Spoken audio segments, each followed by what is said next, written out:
You think you're gonna wake up one morning and suddenly be different? No, that's not how this works. That's never been how this works. Transformation isn't a moment. It's 1,000 brutal mornings where you drag yourself out of bed when everything in you is screaming to stay down. It's every single time you choose the harder path when the easier one is right there, waiting for you to take it. Let me tell you something about the person you're pretending to be right now. That version of you, the one who says tomorrow, the one who makes plans but never executes, he has to die. In order to be reborn and become a new you, first you must kill the old you permanently. And I don't think you understand what that means yet. Most people never eliminate their old self. They just carry it with them, like a corpse, dragging it through every new opportunity, every fresh start, every chance to become something more. And they wonder why nothing changes. You want to know why you keep failing? Because you keep bringing the old you into the new situation. Every choice you make is either building the person you need to become or reinforcing the person you've always been. There is no neutral ground here. Every time you hit snooze, you're voting for the old you. Every time you skip the work, you're voting for the old you. Every time you choose comfort over growth, you're electing to stay exactly who you've always been. And then you have the audacity to wonder why your life looks the same as it did last year. Here's what nobody tells you about change. The work isn't the hard part. The hard part is who you have to become to do the work consistently. See, anyone can work hard for a day, a week, maybe even a month when they're feeling motivated. But what happens when the motivation runs out? What happens when your feelings betray you, when your body is exhausted and your mind is telling you to quit? That's when you find out who you really are. And I'm gonna be honest with you, most of you won't make it. Most of you will read this, feel something for a moment, maybe even get excited about changing, and then nothing. You'll go right back to the same patterns, the same excuses, the same comfortable hell you've been living in. Because comfortable hell is still more familiar than uncomfortable growth. But for those of you who are tired, truly tired of being who you've been, tired of the same cycles, tired of looking in the mirror and seeing someone you don't respect, this message is for you. You don't need another motivational video. You don't need another quote on your wall. You don't need to wait for the perfect moment or the perfect plan. You need to make a decision. Not a wish, not a hope, not a maybe I'll try. A decision that cuts off every other option. A decision so final that there's no going back. The Spanish conquistador, Hernán Cortés, when he arrived in the New World, burned his ships. His men couldn't retreat. They couldn't go back to the comfortable life they knew. They had one option: move forward or die. That's the level of commitment I'm talking about. But most of you still have your ships in the harbor. You have your backup plans, your safety nets, your excuses ready for when things get hard. And as long as those ships are there, you'll never fully commit to becoming who you need to be. Let me ask you something. When was the last time you genuinely scared yourself? When was the last time you committed to something so big that failure would actually hurt? Most people never do this. They play it safe their entire lives. They set goals they know they can hit. They take risks they know they can recover from. And they wonder why their life feels small. You want a different life? Then you need a different standard.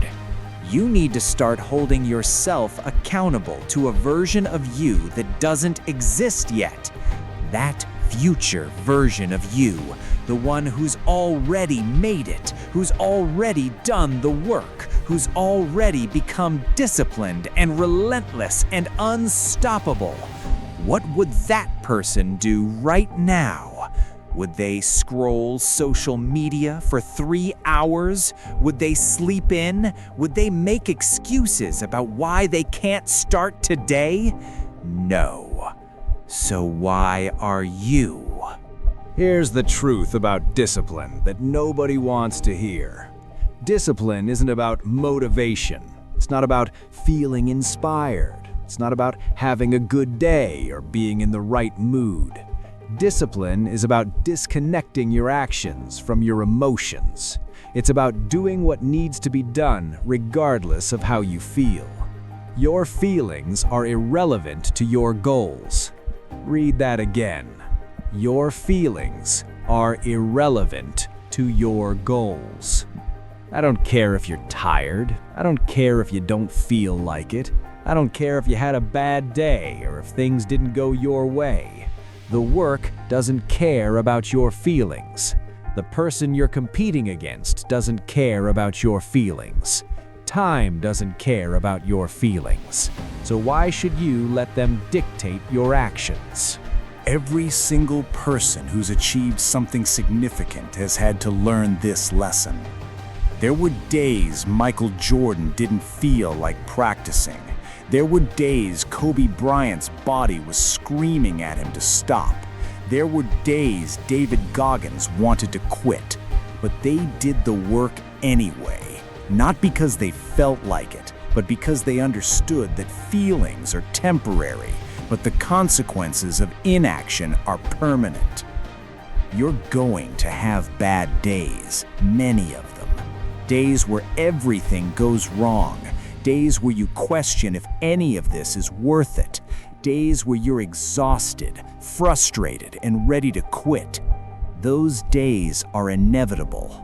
But here's what separates the people who make it from the people who don't. The people who make it show up on those days anyway. You want to know what separates the greats from everyone else? It's not talent. It's not luck. It's not connections or opportunities. It's their refusal to negotiate with themselves. Most people negotiate with themselves every single day. I'll work out tomorrow. I'll start the diet on Monday. I'll work on my business after this show. Every time you negotiate, you lose. Every time you compromise, you lose. The greats don't negotiate. They set a standard and they live by it. No excuses, no exceptions, no negotiations. So let me ask you, what standard are you living by right now? Be honest. Not the standard you claim to have, not the standard you wish you had, the standard you're actually living by. Because your life right now is a perfect reflection of your actual standards. Your body reflects your eating standards, your bank account reflects your work standards, your relationships reflect your relationship standards. If you don't like what you see, it's because your standards are too low, and the only person who can raise them is you.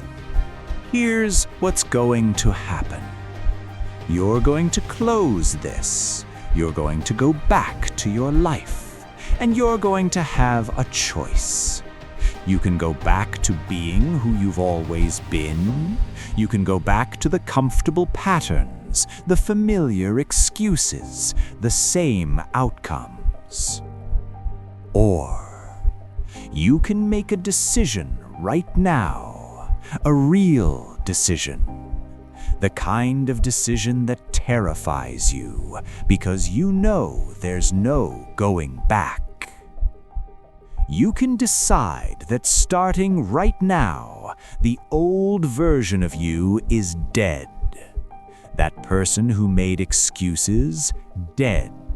That person who chose comfort over growth, dead. That person who let their emotions dictate their actions, dead. And in their place, someone new is being born. Someone who doesn't negotiate. Someone who doesn't quit. Someone who understands that transformation isn't comfortable. It's not easy, it's not quick, but it's worth it. The question isn't whether you can change. You can. The question is whether you're willing to pay the price. Because change has a price. It costs your comfort. It costs your free time. It costs your bad habits. It costs your excuses. It costs your old identity. Are you willing to pay it? Not tomorrow. Not next week. Not when you feel ready. Right now.